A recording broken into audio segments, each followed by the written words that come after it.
Vem sentar cada um dos seus lugares, já para frente, vai falar aqui.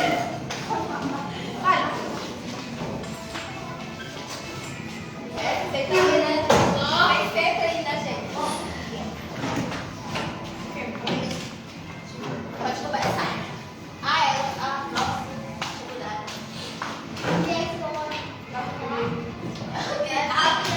Então, Tá bom. na aula de hoje nós vamos falar sobre o cristianismo. Essa aqui é a maior religião do planeta, tem mais de 2 bilhões de fiéis. É uma religião que tem como livro sagrado a Bíblia. Bíblia é uma palavra de origem grega, que significa o conjunto de livros, de Bíblias. O primeiro livro da Bíblia é o Gênesis. Gênesis significa origem, é um livro que fala sobre a criação, sobre como Deus criou o mundo em 6 dias, o 7 descansou, depois fez o primeiro homem, a primeira mulher, e depois episódios posteriores, com os filhos de Adão e Eva, como também o episódio da Torre de Babel, até o início do povo de Deus com Abraão. Estamos lá no livro de Gênesis. Depois o Abraão vai ter o filho Isaac, depois Jacó, depois Jacó vai ter 12 filhos. Um desses filhos é vendido como escravo para o Egito, e lá fica. E depois ele acaba salvando seu pai e seus irmãos que haviam vendido ele como escravo. Mas o povo permanece no Egito depois de ficar escravo lá. E termina a Bíblia com o livro do Apocalipse. Apocalipse significa revelação. Isso é uma revelação de Deus, de Jesus a João. Para alguns, João apóstolo. Para outros é muito pouco provável algum outro João, ou algum discípulo de João que escreveu em nome do seu mestre no livro do Apocalipse. Teria recebido a revelação sobre o fim dos tempos. O fim dos tempos que eles acreditavam que era lá naquela época. Foi escrito esse livro por volta do ano 100 depois de Cristo. Eles acreditavam que era iminente, Jesus já estava voltando. E foi um livro escrito para poder, de alguma forma, acalentar o coração dos cristãos perseguidos pelo Império Romano.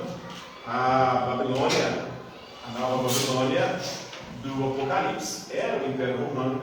A besta 666 era o imperador romano. Então, eram figuras de linguagem para se referir a personagens e figuras históricas daquele período. E foi escrito com figuras de linguagem, com metáforas, justamente porque não podiam falar explicitamente, já que os cristãos eram tão perseguidos. Dentro do Império Romano, todos os habitantes do Império Romano eram obrigados a adorar o imperador como um Deus. E os cristãos não admitiam isso, porque para eles só há um Deus. Só se deve adorar esse Deus que é o Deus de Jesus Cristo. Então, o livro do Apocalipse tem várias revelações ali. Apocalipse também significa a primeira. O livro vai falar sobre a separação dos bons e dos maus, a separação do joio e do trigo. E no final, o que vai ficar é a cidade brilhante, a Nova Jerusalém. A Nova Jerusalém é a cidade celeste. Na verdade, vai ser a união do céu com a terra, porque Deus vai fazer um novo céu e uma nova terra. A terra que nós habitamos, para os cristãos, é um mundo limitado pelo tempo e pelo espaço. Tudo aqui tem corpos que ocupam um lugar do espaço e corpos que vivem no tempo, ou seja, corpos que nascem e morrem, que surgem e desaparecem. Então está limitado pelo tempo e pelo espaço desse mundo da terra. O mundo do céu é o mundo da eternidade, é um mundo que não tem limitação física nem limitação temporal. Então vai haver uma fusão. As coisas físicas e temporais se tornaram eternas e incorruptíveis nessa nova Jerusalém, nessa cidade brilhante. Enquanto aqueles que forem condenados irão para o Tártaro, para o mundo inferior, para o Sheol, para o inferno, queimados pelo resto da eternidade. Apesar de que há interpretações intermediárias entre o céu, com essa nova Jerusalém, e o inferno, como a Igreja Católica professa a crença no purgatório. Porque, segundo o livro do Apocalipse, ninguém vai entrar na Nova Jerusalém impuro. E todos nós temos pecados, então ninguém de nós vai entrar. Porque como é que você vai entrar impuro? Aí a Igreja Católica defende que é o purgatório, um lugar que a gente fica um tempo, depois que a gente morre, para se purificar e entrar puro no céu. Se você for digno de ser salvo. Agora, se você tiver algum pecado que seja imperdoável, aí já era, você vai para o inferno.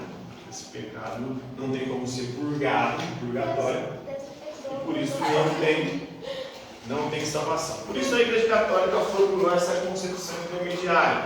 O livro do Apocalipse é bem explícito, não é uma linguagem figurada, na verdade, mas alguns interpretam isso ao pé da letra como os testemunhos de Jeová. Porque ela fala que na Nova Jerusalém, a Nova Jerusalém que será um cubo, uma cidade em formato de cubo, para abarcar todas as 144 mil pessoas.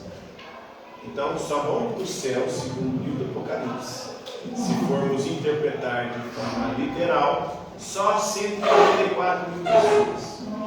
Isso aí é mais ou menos a cidade era de Cristo, com exceção. No mundo inteiro, em todos os tempos. Hoje tem mais de 8 bilhões de pessoas no mundo.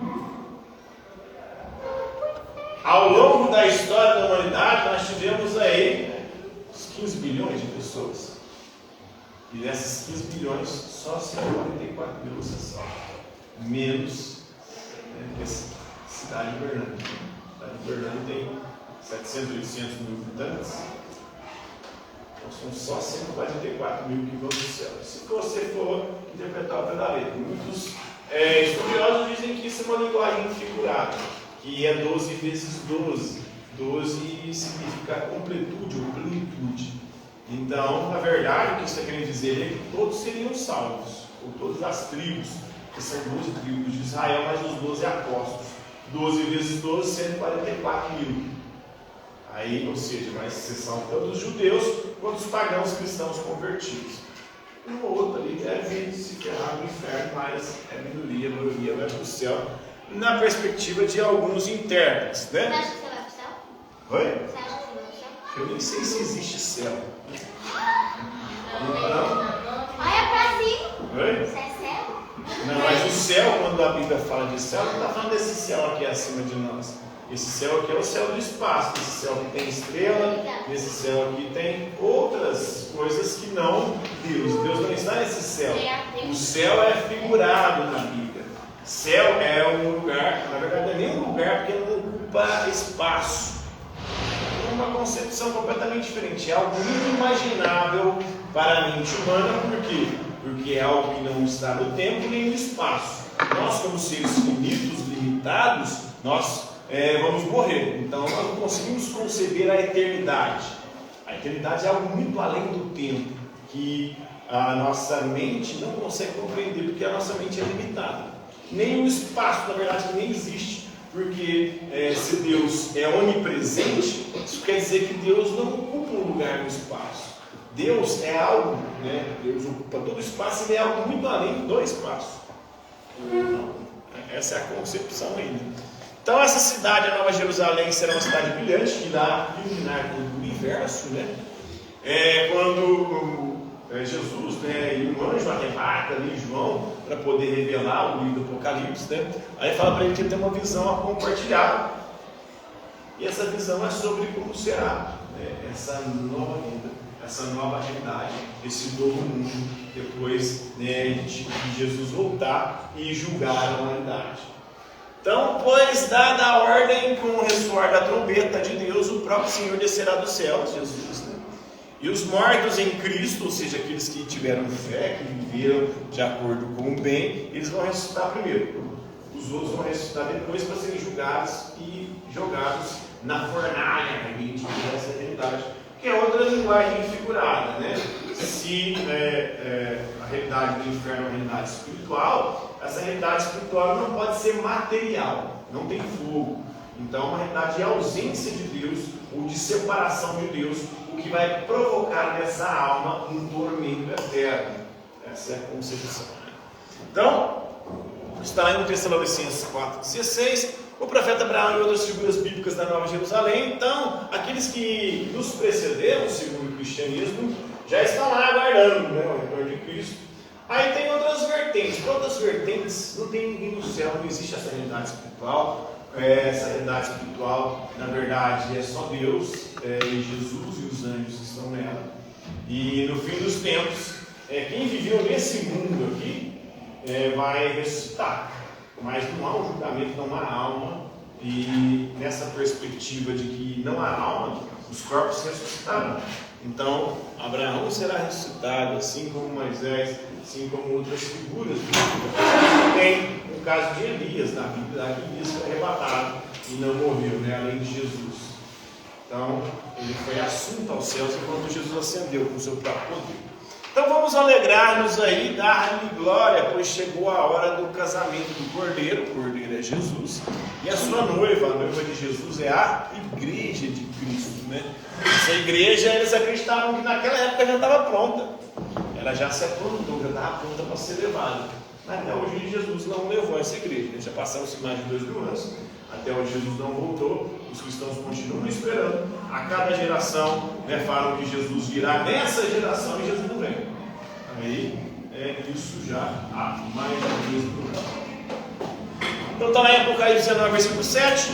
Esse reino do céu, para alguns é uma realidade espiritual, para outros é uma realidade que vai se fundir, essa realidade espiritual com a realidade material, porque será um novo céu e uma nova terra unidos agora, e diferentes, separados do tártaro, do inferno dos filhos, Então, essa é a interpretação da visão. Na verdade, existem várias interpretações, e essas interpretações são extremamente polêmicas, Tem essa explicação dos estudiosos, que foi um texto escrito para aquela época, e tem a explicação ou a interpretação da galera das igrejas de hoje em dia, que fala que isso aí está para acontecer a qualquer momento, que Jesus vai voltar.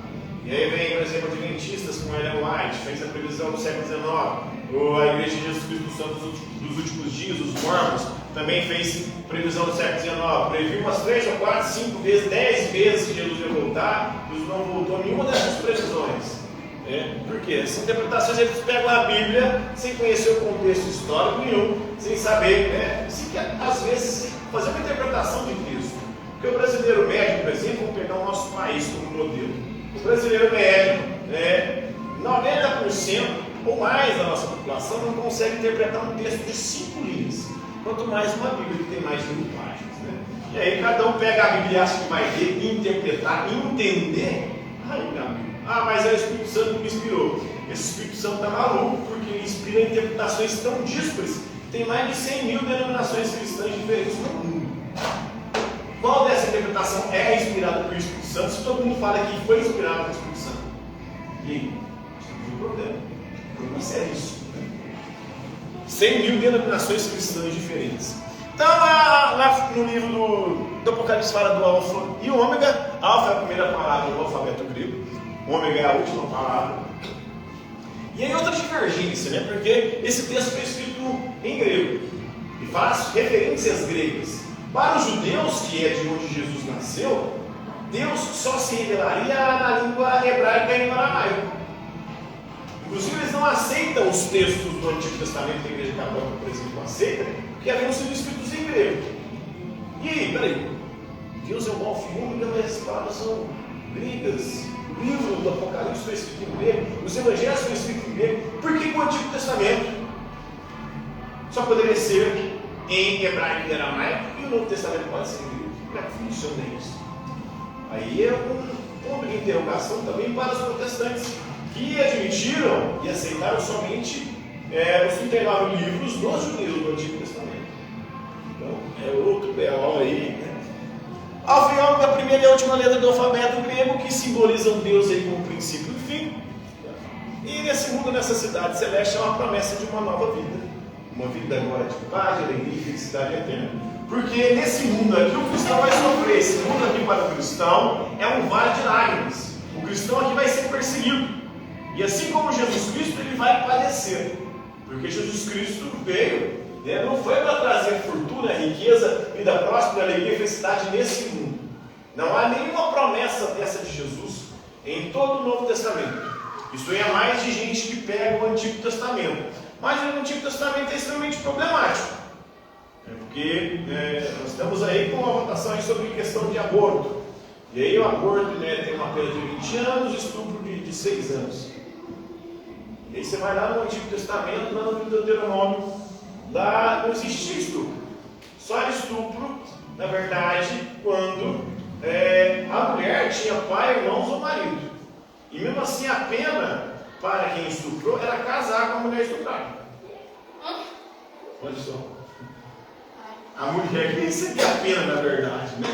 Recebe até hoje. Oi? Então, recebe até hoje, para você ver como é problemático. Por quê? É uma herança bíblica de uma cultura patriarcal que enxerga a mulher como objeto. Se a mulher não tivesse marido, se não tivesse irmãos ou pai, ela poderia ser estuprada indefinidamente, porque o homem nunca teria que prestar conta a ninguém, porque a mulher não importa. O que importa é se ela tem donos, são os pais, os irmãos ou o marido. A mulher só importava se ela tivesse donos. Isso está na Bíblia, lá no livro de Deuteronômio.